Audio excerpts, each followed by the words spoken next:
Across the world, most crimes happen in silence, in alleyways, in dark rooms, behind closed doors.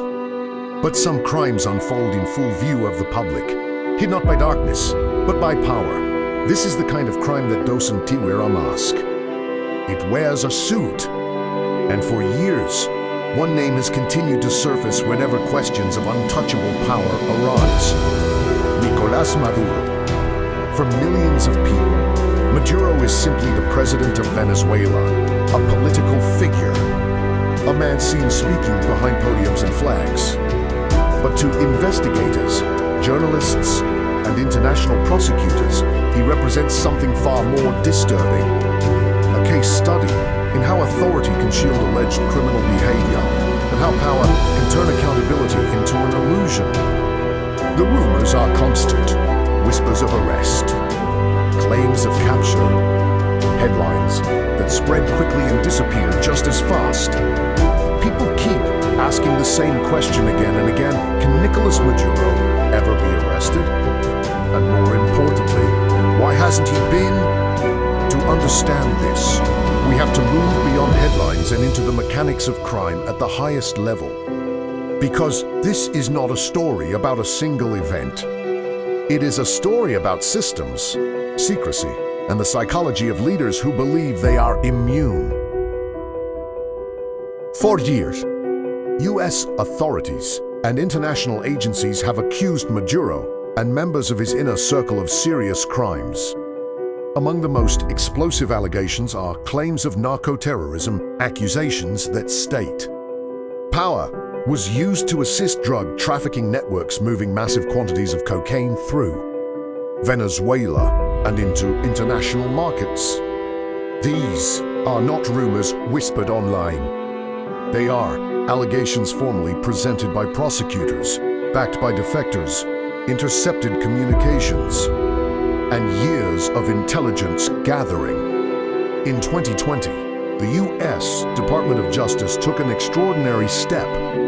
It publicly charged Maduro and several top officials, offering millions of dollars in rewards for information leading to their arrest. The charges painted a picture of a leader not merely tolerating criminal activity, but allegedly orchestrating it. A government, the indictment suggested, operating as a criminal enterprise. But despite the charges, nothing happened. No arrest, no extradition, no courtroom appearance. And that silence is where the real story begins. Because arresting a powerful leader is not the same as arresting an ordinary criminal. There are no flashing lights, no dramatic handcuffs. International law moves slowly, constrained by diplomacy, sovereignty, and politics. Maduro controls the military, the intelligence services, and the borders. There is no internal force capable of detaining him without triggering violent conflict. And so the rumors thrive, each spike in global searches, each viral headline claiming Maduro captured. Each wave of speculation feeds the same frustration, the sense that justice is always just out of reach. Inside Venezuela, the situation is even darker. Journalists who investigate corruption face intimidation, imprisonment, or exile. Protesters disappear. Opposition figures are detained or barred from running for office. In this environment, truth becomes dangerous, and silence becomes survival. For ordinary citizens, crime isn't abstract. It is felt in shortages, in inflation, in migration. Millions have fled the country, escaping economic collapse and fear. And while no court has convicted Maduro, the consequences of alleged corruption are visible everywhere. Empty shelves, crumbling hospitals, families torn apart by forced migration. Internationally, the world watches carefully, but cautiously. Some governments recognize Maduro, others do not. Diplomatic recognition becomes a weapon, not a solution. Each country calculates risk, influence, and consequence. Arresting a sitting head of state could set precedents no one fully understands. This is why figures like Maduro exist in a legal gray zone. Accused, but not tried. Wanted, but unreachable. A paradox where evidence accumulates, but accountability stalls. And then there is the psychological dimension. Power changes how people perceive reality. Leaders surrounded by loyalty, armed protection, and controlled narratives often begin to see themselves as untouchable. When no one can say no, when consequences never arrive, belief replaces caution. History shows us this pattern again and again. From warlords to dictators, from organized crime bosses to corrupt politicians, the psychology is consistent. They don't run because they don't believe they need to. Arrest is something that happens to others. This is why rumors of capture spread so quickly. People want closure. They want the story to end with justice. They want to believe that power has limits.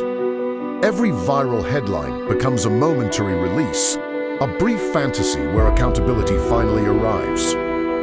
But reality is slower and colder. No confirmed arrest has ever taken place. No verified capture.